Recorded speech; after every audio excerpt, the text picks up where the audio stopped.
ensemble et pousser la technologie. C'est pas, on va dire, prendre des gens et les faire courir avec la même technologie. Pour moi, ça n'a pas de sens. Mais quand j'ai discuté de ça avec certains d'entre eux, ben, l'idée c'était non, mais en voiture, tu cours avec ils ont des catégories de voitures de rallye qui courent contre les motos courent entre motos. Et en gros, pour eux, nos machines sont complètement différentes. Mais sur le papier, pourquoi un skateboard c'est plus performant qu'un jetpack? C'est juste après la technologie que tu mets derrière, l'entraînement que tu mets derrière. Je pense que sur le papier, ils ont largement autant de chances que nous de gagner dans leur design. Après, sur la technologie qu'il y a derrière, ça, Dieu seul le sait. C'est le drapeau d'année qui définit ça. Au niveau des études, vous avez au minimum un niveau ingénieur. Vous avez commencé comment? J'ai pas d'études, donc moi j'ai arrêté l'école, j'avais 16 ans. Oui. Comme je disais, j'ai fait ma première vie dans les courses de jet ski. Ça a des avantages et des inconvénients. Les inconvénients, c'est que, disons, j'ai pas le même niveau d'études que certains ingénieurs. Disons que bon, je ne vois pas réellement quoi ça nous gênerait aujourd'hui, puisqu'on travaille dans vraiment des nouvelles technologies. L'avantage, c'est que je fais mon métier, j'ai 40 ans aujourd'hui, mais en vérité, je fais mon métier depuis 25 ans déjà. Alors que... Vous êtes un véritable autodidacte. Mais disons que j'ai appris mon métier qui n'existe pas en fait. C'est ce que je disais en fait tout le temps, c'est que je sentais bien que quand même j'avais développé en fait une expérience et des qualités pendant toutes ces années de course. Je construisais moi-même mes jet skis, je construisais moi-même les moteurs, les turbines, etc. Je sentais bien que j'avais acquis des compétences, mais elles servaient à quoi? Apparemment. Je ne savais pas comment les utiliser en fait.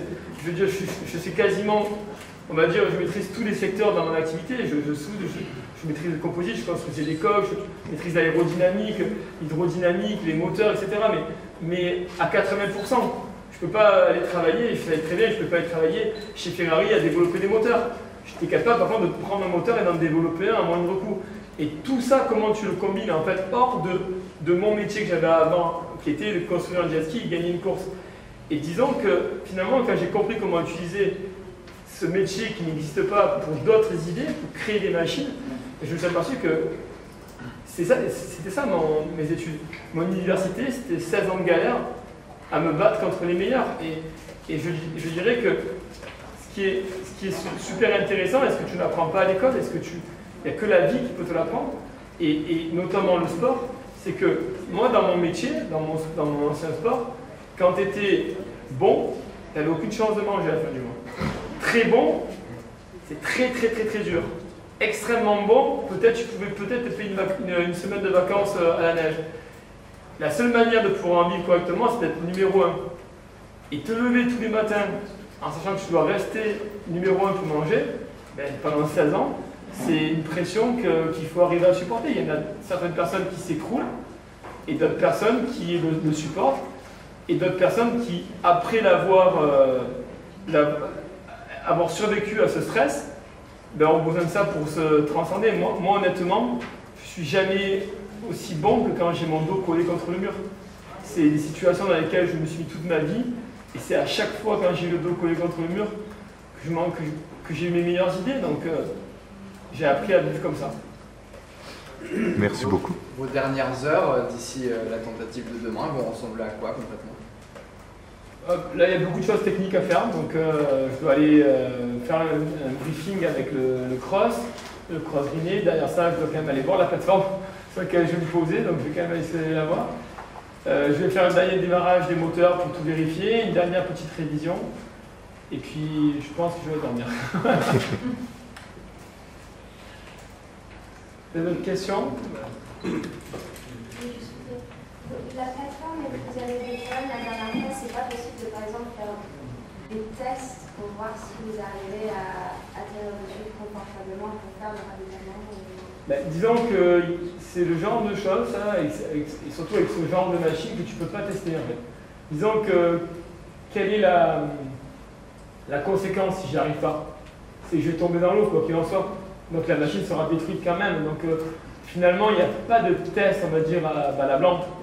C'est justement la raison pour laquelle, par exemple, complètement rien à voir, mais j'arrive toujours pas à faire de looping, de backflip avec ma machine aujourd'hui, alors que je suis persuadé à 99,9 que ça passe. et comment je me mets dans un environnement où je peux essayer. C'est ça la complexité. Donc si tu te mets sur la terre, si tu te manques, tu meurs. Dans l'eau, ben, si tu le manques, tu détruis tout. Donc c'est plus les conditions finalement dans lesquelles essayer qui sont compliquées que l'essai en lui-même.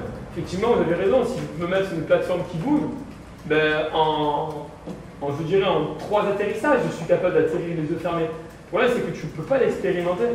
Mais comment tu crées l'environnement autour? Oui, alors voilà, comme je dis, c'est pas impossible. C'est toujours compliqué de créer l'environnement autour. Effectivement, développer, si on prenait ce cas-là, on développerait une plateforme mouvante avec un gros bac à mousse autour, mais rien que la mise en place et tout ça pour ça, tu te dis, tu es toujours obligé de peser le pour et le contre. Et dans la taille de notre entreprise et dans la façon de fonctionner avec le temps qui court, ben, disons qu'on se dit, ben, on y va, on imagine que, et puis c'est parti, on ne peut pas se mettre tout le temps dans cet environnement-là, du moment où derrière la sanction, elle n'est pas mortelle. Vous voyez ce que je veux dire? C'est sûr que si derrière, il y a un risque pour la vie, ben, on ne fait pas, ou alors on met tout ce qu'il faut derrière en place pour pouvoir le faire. Notamment faire un looping, ça fait 3 ans que je veux le faire. Aujourd'hui, ben, on a fait un protocole pour essayer, qui est justement de pouvoir monter à 2000 mètres avec un parachute, pour se mettre dans des conditions qui vont permettre d'échouer sans avoir d'impact.